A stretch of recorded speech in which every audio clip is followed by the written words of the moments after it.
Midvaal local municipality mayor, Peter Teixeira, is calling for a tightening of legislation to regulate the domestication of wild animals. Now, currently, no law exists to prevent South Africans from keeping exotic beasts like tigers as pets. Now, this comes as members of the South African Police Services, including the local trackers, continue their search for the female tigress that escaped from a small holding in Walkerville, that's here in Johannesburg.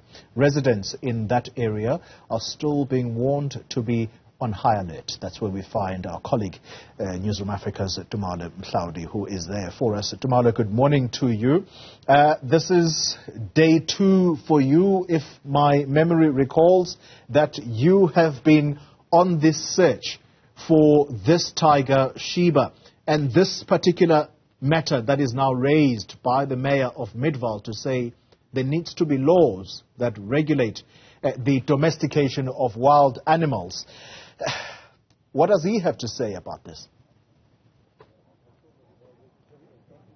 Well, Xoli, that is a very, very good question, and certainly a question I will put directly to the mayor of Midvaal Municipality, Peter Teixeira. Mayor, thank you for speaking to us, Mr. Teixeira.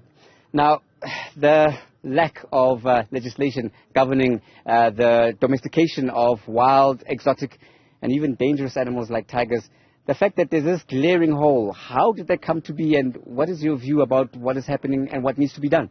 Look, obviously we need to tighten up on the legislation, provincially, nationally, even from a local municipal point of view. We are already looking at strengthening our bylaws to actually deal with such and ensure that we prevent such from happening.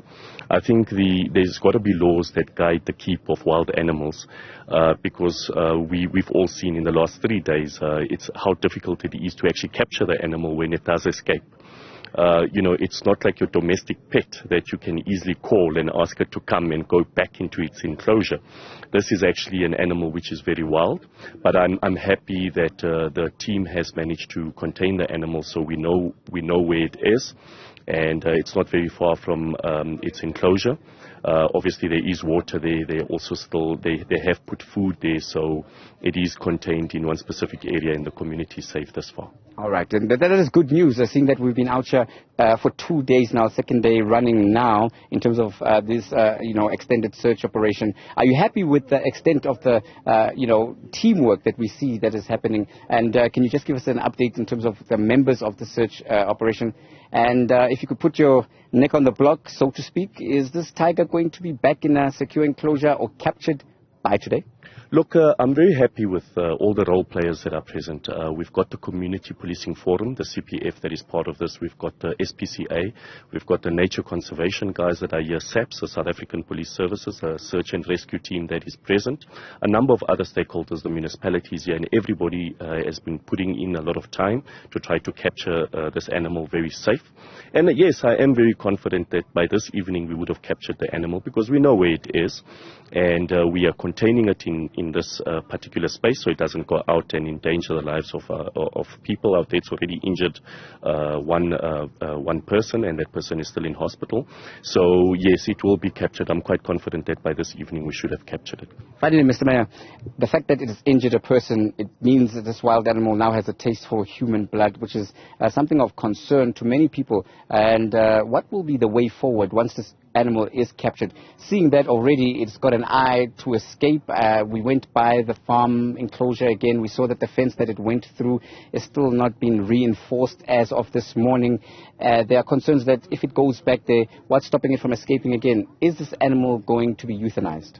Look, it will have to be moved from where it was currently kept because we have seen that it did escape. The owner does make mention that his fence was cut. So, you cannot keep a wild animal as dangerous as this cat in a fence that is easily cut by criminals or whomever that may have tampered with that particular infrastructure.